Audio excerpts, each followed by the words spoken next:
मित्रों, एक समय की बात है जब माता पार्वती भगवान शिव जी को ढूंढते हुए कैलाश के मानसरोवर झील के पास आती है और उन्हें प्रणाम करते हुए बोली, हे स्वामी, आज आप कैलाश में नहीं थे। मैं आपकी प्रतीक्षा में बहुत विचलित हो रही थी। आप मुझे कहीं नहीं दिखाई दे रहे थे। हे प्राणनाथ, आप मुझे कोई ऐसा वरदान दे कि मैं सदैव आपके साथ रहूंगी, और जब भी मुझे आपकी याद आए तो मैं स्वयं वहां पर अपनी दिव्य शक्ति से उपस्थित रहूं। मित्रों, तभी भगवान शिव मुस्कुराते हुए बोले, हे देवी पार्वती, अगर आप मुझे प्रेम पूर्वक मन की आंखों से देखती तो मैं स्वयं आपके पास चला आता। हे गौरी, आज आपने मुझे वरदान मांगा है तो मैं उसे आपको अवश्य ही दूंगा, किंतु मेरी एक शर्त है। आपको मेरे इस वरदान को पाने के लिए महाशिवरात्रि के दिन मेरी आराधना करते हुए इस कथा का प्रसार करना होगा। तब देवी पार्वती अत्यंत उत्साह के साथ कहती है, हे प्रभु, क्षमा करें, आपकी इस कथा को मैं पूरे हृदय के अंतर्मन से सुनूंगी और इसका प्रसार भी करूंगी। मित्रों, तभी भगवान शिव मुस्कुराते हुए बोले, हे देवी पार्वती, जो भी इस कथा का श्रवण करता है मैं उसके समस्त पापों को नष्ट करता हूं और इस कथा के सुनने मात्र से ही उस प्राणी को मेरे आशीर्वाद की प्राप्ति होती है। तब देवी पार्वती कहती हैं, हे भोलेनाथ, आप ही इस समस्त चराचर के स्वामी हैं। आप ही आदि और अनंत हैं। आपकी इस पावन कथा का श्रवण करना मेरा और समस्त मानव जाति का सौभाग्य है। कृपा करें और इस पवित्र शिवलीला कथा, जिसे सुनने मात्र से अमृतपान के समान सुख की प्राप्ति हो, उसे सुनाई। मित्रों, भगवान शिव कहते हैं, हे देवी पार्वती, प्राचीन काल में एक शिकारी वन्य जीवों का शिकार कर अपने कुटुंब का पालन पोषण करता था। वह हर दिन जंगल में जाकर शिकार करता था। यही उसका नित्य काम था। इसे करते करते वह अत्यंत पापी, निर्दयी और निष्ठुर बन चुका था। मानो जैसे कि वह जंगली बाघ की भांति जंगली जानवरों को मार कर खाता था। उसके पाप बहुत बढ़ चुके थे।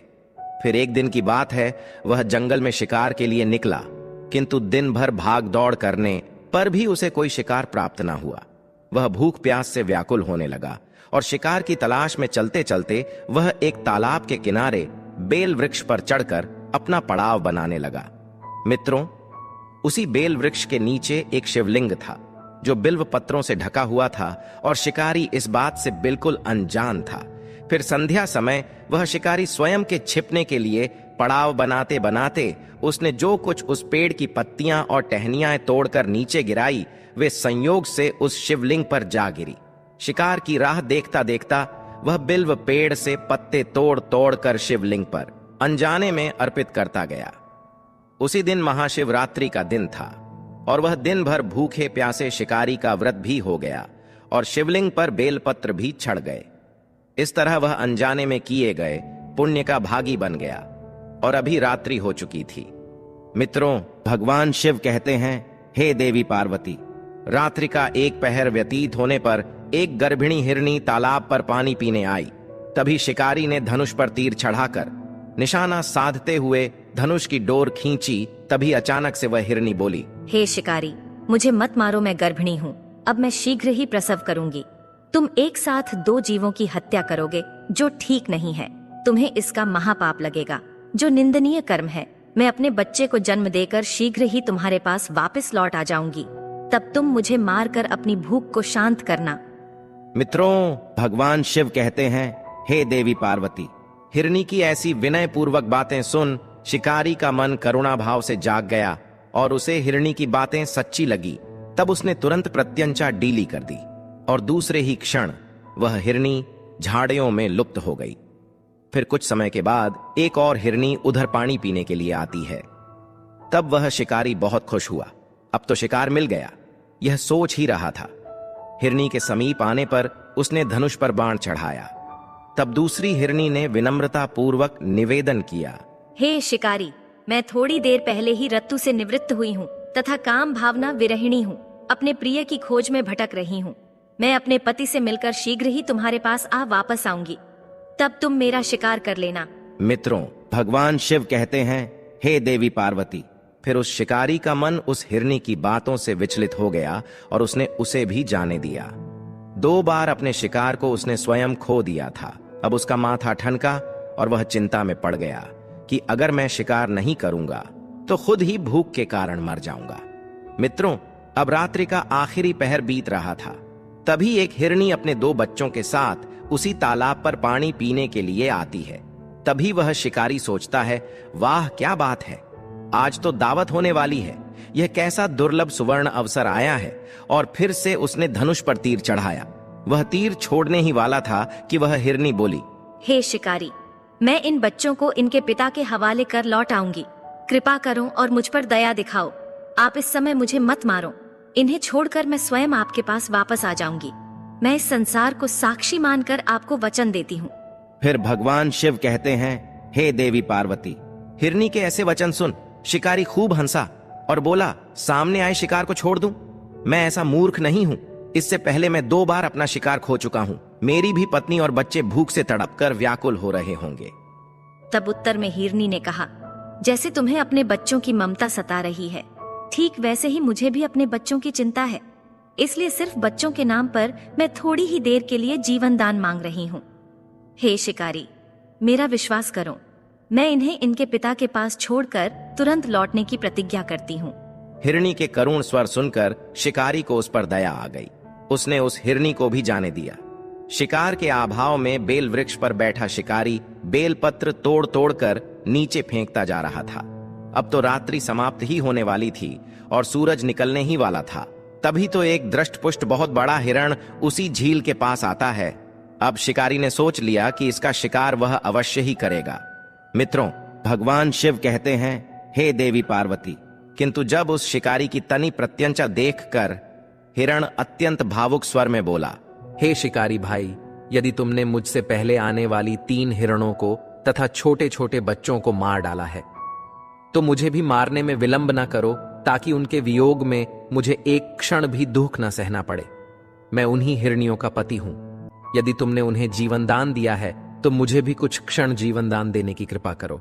मैं उनसे मिलकर तुम्हारे सामने उपस्थित हो जाऊंगा। यह मेरा वचन है।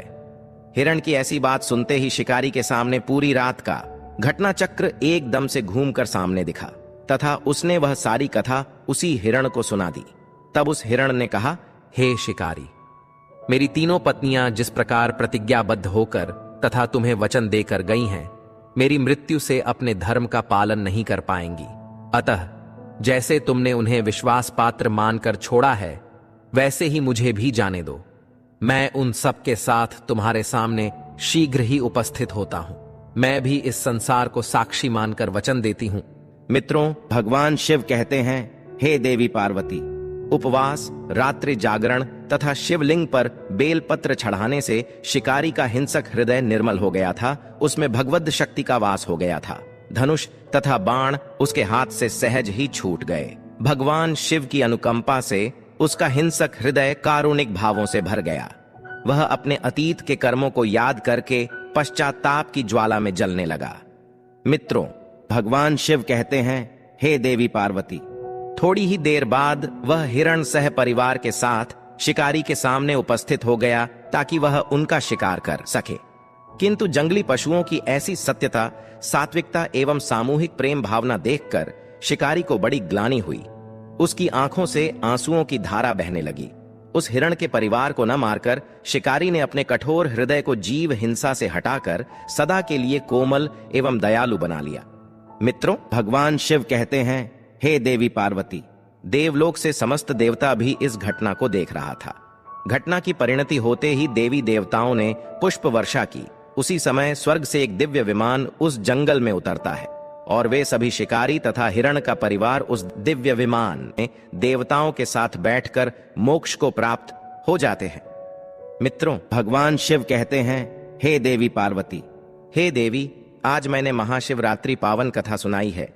जो भी मनुष्य केवल निर्मल मन से मेरी आराधना करता है, चाहे फिर वह शिकारी भी क्यों ना हो, जो मेरे शरण में आता है, मैं उसे इस चराचर से मुक्ति दिलाता हूं। हे गौरी, जो भी मनुष्य इस महाशिवरात्रि के दिन इस कथा का श्रवण करता है, उपवास करता है तथा निर्मल मन से पूजा पाठ करता है, मेरी कृपा दृष्टि सदैव उसके साथ रहती है। हे देवी, जाने अनजाने में जो भी भक्त मेरी शरण में आता है, वह समस्त पापों से मुक्त होकर परम मोक्ष को प्राप्त हो जाता है। तो मित्रों, आशा करते हैं आपको यह कथा अवश्य ही पसंद आई तो वीडियो को लाइक करें और कमेंट में सच्ची श्रद्धा से ओम नमः शिवाय अवश्य लिखें। आप सभी का धन्यवाद।